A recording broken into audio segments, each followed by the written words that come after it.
যখন আমি রাজনীতি করতে এসেছিলাম সবাই বলেছিল মোটা মেয়ে মিছিল করতে পারবা না। এবার সামনে এলো রাজশাহীর যুবলীগ নেত্রীর কুকর্ম। রাজশাহী সিটি কর্পোরেশন মেয়রের এই মেয়ের কাণ্ডকীর্তি রীতিমতো নরসিংদীর সেই পাপিয়াকেও হার মানিয়েছে। জোর করে সে কেবল চিকিৎসক সনদ কিংবা চাকরি নেয়নি, জোর করে বিয়ে করেছে পছন্দের পাত্রকেও। অবিশ্বাস্য হলেও সত্য, ক্ষমতার জোরে রাবির শিক্ষককে তুলে নিয়ে বিয়ে করেছে সে। হাসিনার পলায়নের পর সেও পালিয়েছে, তবে বিলেতে বসেই নাকি সরকারি বেতন পাচ্ছে। নিষিদ্ধ সন্ত্রাসী সংগঠন ছাত্রলীগের সাবেক এ নেত্রীর সকল কুকর্ম ও তার ফিরিস্তি তুলে ধরব আজকের এই ভিডিওতে। আওয়ামী লীগের প্রেসিডিয়াম সদস্য ও রাজশাহী সিটি কর্পোরেশনের সাবেক মেয়র এইচ এম খায়রুজ্জামান লিটনকে হয়তো অনেকে চিনেন। তিনি জাতীয় 4 নেতার অন্যতম শহীদ কামারুজ্জামানের ছেলে। লিটনেরই বড় মেয়ে তথা কথিত চিকিৎসক আনিকা ফারিহা জামান অর্ণা, যে মেয়ে এইচএসসিতে জিপিএ 5 না পেয়ে রাজশাহী শিক্ষা বোর্ডের চেয়ারম্যানের ওপর ক্ষোভ ঝাড়ে। বাবাকে দিয়ে সে সেই চেয়ারম্যানকে নানান হুমকি ধমকি দেয়, তবুও রেজাল্ট পরিবর্তন না করায় বদলি করে রাজশাহী ছাড়া করে। তারপর কয়েক বছরের মধ্যেই সে ডাক্তার বনে যায়। কিভাবে কতটুকু পড়াশোনা করে ডাক্তার হয়েছে তার অনুমেয় করা কঠিন নয়। ডাক্তারি তার একমাত্র পরিচয় নয়। সে বাংলাদেশ আওয়ামী লীগের স্বাস্থ্য ও জনসংখ্যা বিষয়ক উপকমিটির সদস্য, রাজশাহী জেলা আওয়ামী লীগের সদস্য এবং যুব মহিলা লীগের কেন্দ্রীয় কমিটির সদস্য ছিল। এর আগে ছাত্রলীগের রাজনীতিতেও জড়িত ছিল। এছাড়াও স্বাধীনতা চিকিৎসক পরিষদ রাজশাহী জেলার সাধারণ সম্পাদক ছিল এ নেত্রী। খোঁজ নিয়ে আরও জানা যায়, 2019 সালে 1 জুলাই রাজশাহী বিশ্ববিদ্যালয়ের উপাচার্য অধ্যাপক ডক্টর এম আব্দুস সোবহানের সময়ে বাবার রাজনৈতিক ক্ষমতা বলে রাজশাহী বিশ্ববিদ্যালয়ের মেডিকেলে সেন্টারে অস্থায়ীভাবে নিয়োগ পায় আওয়ামী লীগের শীর্ষস্থানীয় এ নেত্রী। অস্থায়ী নিয়োগ পাওয়ায় 6 মাস পর পর নবায়ন করে গত 5.5 বছর ধরে রাবির মেডিকেল সেন্টারে কর্মরত সে। তার সর্বশেষ 6 মাসের জন্য নবায়নকৃত চাকরির মেয়াদ 31 ডিসেম্বর 2024 সাল পর্যন্ত। যদি নতুন করে চাকরি নবায়ন করা না হয় তাহলে অটোমেটিক চাকরি হারাবে। এদিকে চাকরিতে প্রবেশের 5.5 বছর অতিবাহিত হলেও তাকে রাবির চিকিৎসক হিসেবে চিনেন না বিশ্ববিদ্যালয়ের অধিকাংশ শিক্ষক শিক্ষার্থী। মাসে 2-1 দিন অফিস করে পুরো মাসের বেতন হাতিয়ে নিত সে।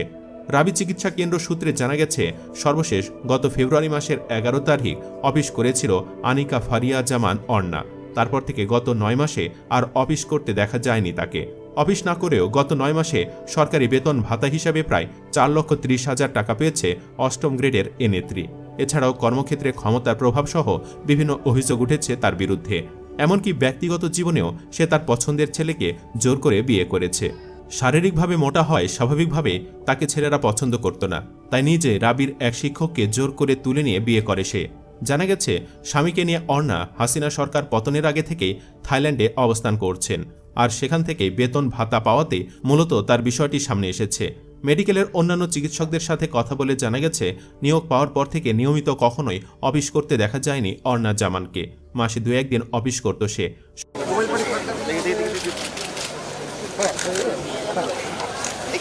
সকাল 9টা থেকে 4টা পর্যন্ত তার ডিউটি থাকলেও মেয়র কন্যা অর্ণা অফিস করত 12টা থেকে 2টা পর্যন্ত। অফিস চলাকালে তার সাথে থাকত একাধিক অস্ত্রধারী বডিগার্ড, ফলে মেডিকেলের অন্যান্য চিকিৎসকরা এ নিয়ে খুব আতঙ্কে থাকতেন। এছাড়াও তার অফিস টাইমের পুরো সময় জুড়ে চেম্বারের সামনে ভিড় করে রাজশাহী বিশ্ববিদ্যালয় থেকে শুরু করে রুয়েট ও রাজশাহী জেলা ছাত্রলীগের নেতা কর্মীরা স্লোগান দিত। এতে রোগ নির্ণয়ের জন্য আসা সাধারণ শিক্ষার্থীরা চিকিৎসা সেবা না নিয়ে ফিরে যেতেন। ছাত্রলীগকে সে আপু লীগ নামেও পরিচিত করেছিল। নাম প্রকাশে অনিচ্ছুক মেডিকেল সেন্টারের এক ডাক্তার বলেন, অর্ণা তেমন একটা ডিউটি করত না। মাসে 2-1 দিন হঠাৎ তাকে দেখা যেত। যেদিন অফিসে আসত সেদিন তার সাথে অস্ত্রধারী 2 জন বডিগার্ড থাকত। ফলে আমি সহ আমার সহকর্মীরা খুব আতঙ্কে থাকতাম, ভয়ে তার চেম্বারের সামনে যেতাম না। সাধারণ শিক্ষার্থীদের সাথে কথা বলে জানা গেছে, বিশ্ববিদ্যালয়ের অধিকাংশ শিক্ষার্থী এ চিকিৎসককে কখনোই মেডিকেল সেন্টারে দেখেননি।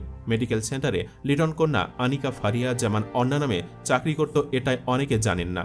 কিছু শিক্ষার্থী তার বিষয়ে জানলেও তার চেম্বারের সামনে ছাত্রলীগ নেতাকর্মীদের উপস্থিতি ও অর্ণার বডিগার্ডের ভয়ে চিকিৎসা নিতে যেতেন না।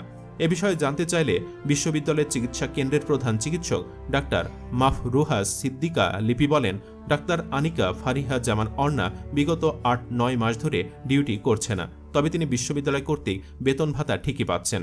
আমরা অনেক চেষ্টা করেও তা পর্যন্ত রিস্ক করতে পারিনি। আমরা এ বিষয়টি অভিযোগের মাধ্যমে বিশ্ববিদ্যালয়ের রেজিস্ট্রারকে অবগত করেছি। এখন বিশ্ববিদ্যালয় প্রশাসন যা ভালো মনে করেন তাই করবেন।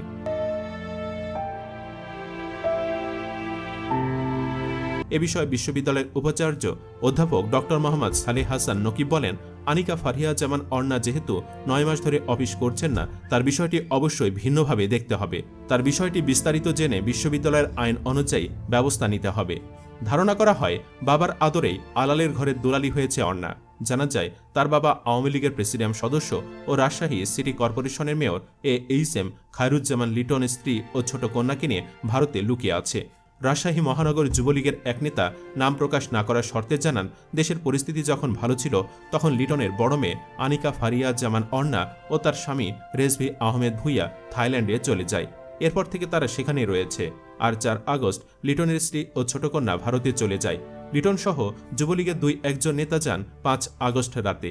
জানা গেছে, লিটন পালানোর পর নগরের উপশহর আবাসিক এলাকায় তার বাড়িতে হামলা, লুটপাট, ভাঙচুর ও অগ্নিসংযোগ করে দুর্বৃত্তরা। লিটনের বাড়িতে গিয়ে দেখা যায় যে বাড়িটি একসময় সার্বক্ষণিক পুলিশ পাহারায় নিরাপত্তা বেষ্টনীতে ছিল, সেখানে এখন কোনো মানুষ নেই। দুর্বৃত্তরা বাড়ির প্রধান ফটক থেকে শুরু করে টাকা, স্বর্ণালঙ্কার, থালাবাসন, জুতা, বিছানা, চেয়ার, টেবিল সহ সব জিনিস লুটে নিয়েছে। এমনকি বাড়ির সব দরজা এবং প্রাচীর ও বেলকনি থেকে ইটও খুলে নিয়ে গেছে।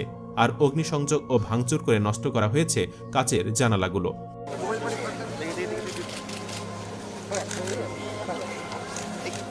বাড়িটি যেন জরাজীর্ণ এক ভুতুরে বাড়িতে পরিণত হয়েছে।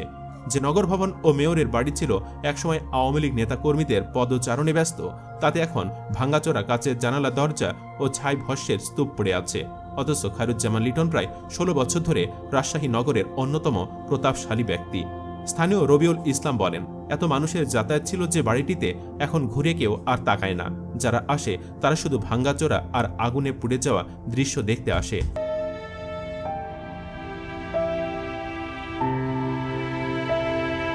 অথচ আত্মগোপনের দিন পর্যন্ত এই বাড়িতেই সপরিবার অবস্থান করছিলেন মেয়র লিটন।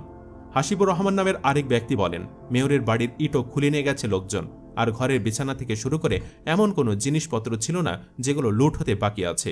অনেকেই ক্ষোভে ভাঙচুর করেছে, আর কেউ কেউ এসেছিল লুটপাট করতে। মূলত জাতীয় নেতার ছেলে হয়েও মেয়র লিটন তার মেয়ের যেসব অন্যায় অবিচার প্রশ্রয় দিয়েছে তা ভালোভাবে নেয়নি কেউ। সেজন্যই তাকে কিংবা মেয়েকে না পেয়ে তার বাড়িঘরের ওপর ক্ষোভ ঝাড়ে জনগণ। লিটনের নামে এখন অবধি খুব বেশি অভিযোগ আসেনি, তবে তার মেয়ের নামে যেসব অভিযোগ এসেছে তাতে সে কি গ্রেফতারের যোগ্য নয়?